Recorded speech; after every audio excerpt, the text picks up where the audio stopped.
Good morning madam. Good morning. ഇടവേളയ്ക്ക് ശേഷം സിനിമയിലേക്കുള്ള രണ്ടാം വരവ് മാഡം എങ്ങനെ കാണുന്നു? ഒന്നാം വരവ് രണ്ടാം വരവ് അങ്ങനൊന്നുമില്ല. ഓരോ സമയത്ത് ഓരോന്ന് സംഭവിക്കുന്നു, അത്രേ ഉള്ളൂ.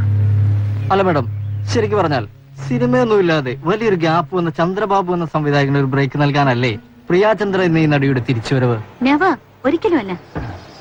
ഞാൻ അഭിനയിച്ചുകൊണ്ട് മാത്രം സിനിമ നന്നാവണമെന്നില്ല. തിരക്കഥ വായിച്ചപ്പോൾ മനസ്സിൽ വന്നൊരു മോഹം, അത് മാത്രമാണ് സത്യം. മറ്റൊന്ന്, ഇതൊരു ഫീമെയിൽ ഓറിയന്റഡ് സബ്ജക്ട് കൂടെയാണ്.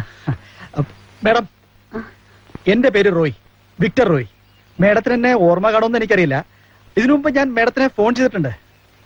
ഈ സ്ത്രീപക്ഷം ഭാര്യയ്ക്ക് വേണ്ടി ഒരു ഫീച്ചർ തയ്യാറാക്കുന്ന കാര്യത്തിനായി. ഈ സിനിമയുടെ ലൊക്കേഷൻ മേഡത്തിന്റെ സ്വന്തം നാട്ടിൽ വെച്ചാണെന്ന് പറഞ്ഞപ്പോ മേഡത്തിന്റെ ബാല്യകാല സ്മരണകളും മറ്റുമൊക്കെ കണക്ട് ചെയ്തുകൊണ്ട് ഒരു ഫീച്ചർ തയ്യാറാക്കുന്നതിനെ പറ്റി അല്ല ഇവിടെ വെച്ച് കാണാമെന്ന് മേഡം പറഞ്ഞിരുന്നു. Yes yes, I remember. Sir, ഈ സിനിമയിൽ മാഡത്തിന്റെ കഥാപാത്രത്തെ കുറിച്ച് എന്തെങ്കിലും ഇതുവരെ തീരുമാനിച്ചിട്ടില്ല. സിനിമയെ കുറിച്ചോ കഥാപാത്രത്തെ കുറിച്ചോ? അല്ല, പ്രിയാചന്ദ്ര ഈ സിനിമയിൽ അഭിനയിക്കുന്ന കാര്യം ഞങ്ങൾ ഇങ്ങോട്ടേക്ക് വന്നതല്ലേ ഉള്ളൂ. നമുക്ക് പിന്നെ കാണാം. സാർ, ഈ സിനിമ സാറിന് എത്ര പ്രതീക്ഷ നൽകുന്നുണ്ട് സാർ? കഴിഞ്ഞ സിനിമയിൽ നല്ല പ്രതീക്ഷ ഉണ്ടായിരുന്നത് പരാജയപ്പെട്ടു അല്ലേ sir? Shut up please. Don't ask unwanted questions. Madam, ഞാൻ ഐ അഗ്രീഡ്. 1-2 ദിവസം കഴിയട്ടെ. ഓക്കെ.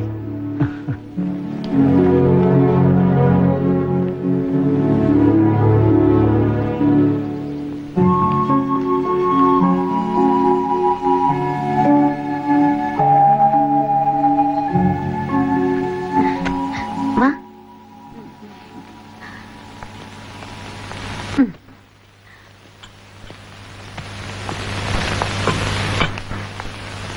താനാണ് പത്രക്കാരെ അറിയിച്ചത്? ഞാനോ? അല്ല. എന്ത് പറ്റി? ചില ലോക്കൽ റിപ്പോർട്ടർമാർക്ക് ഞാനൊരു സൂചനകൾ കൊടുത്തിരുന്നു സാർ. ഓ, അപ്പൊ താനാണ് ഈ നാശം പിടിച്ചവരെ കൊണ്ട് കെട്ടിയെടുപ്പിച്ചല്ലേ? Sorry sir. ഒന്ന് പോളോ.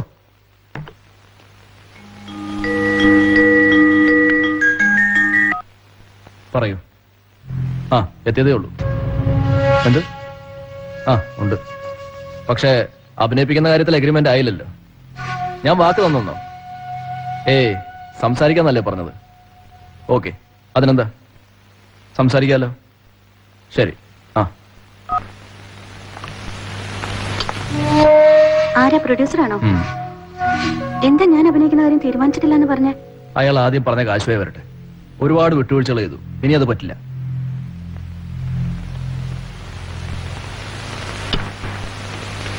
Good morning sir. റെഡിയാണോ? റെഡിയാണ് സാർ. പോവാം. ശരി സാർ.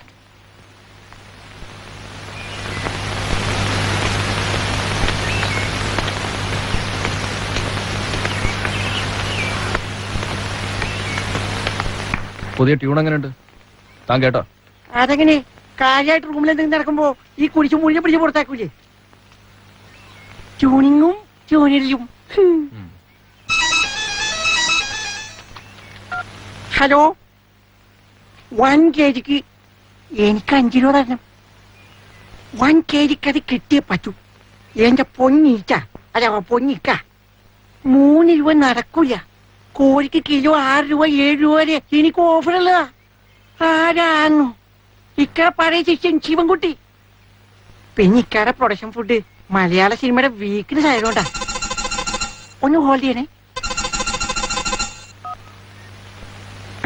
ആരൊക്കെ ഉറക്കെ പറ, കേക്കല്ല.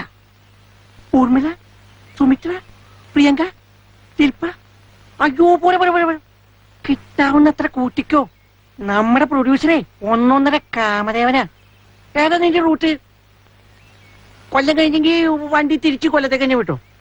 ആ, തെന്മല സുഖന്റെ ലൊക്കേഷനിലേക്ക് നമ്മുടെ ലോസ്റ്റി കവിത അവിടെ ഉണ്ട്. ഞാനിപ്പൊ തന്നെ വിളിച്ച് സെറ്റ് ചെയ്തോളാം. വണ്ടിയിൽ അവിടെ കൂടി കൂട്ടിക്കോ. Okay okay okay okay. വണ്ടി തിരിക്കല്ലേ? ഓക്കെ. ചെവിടെ കല്ലറയി പോയി. ഹലോ, കുരിശുമൂടാ, ഇങ്ങോട്ടൊന്ന് വാടോ. ഏതാ റൂം? ഇപ്പൊ വിളിക്കാം സാറേ. Room number 221.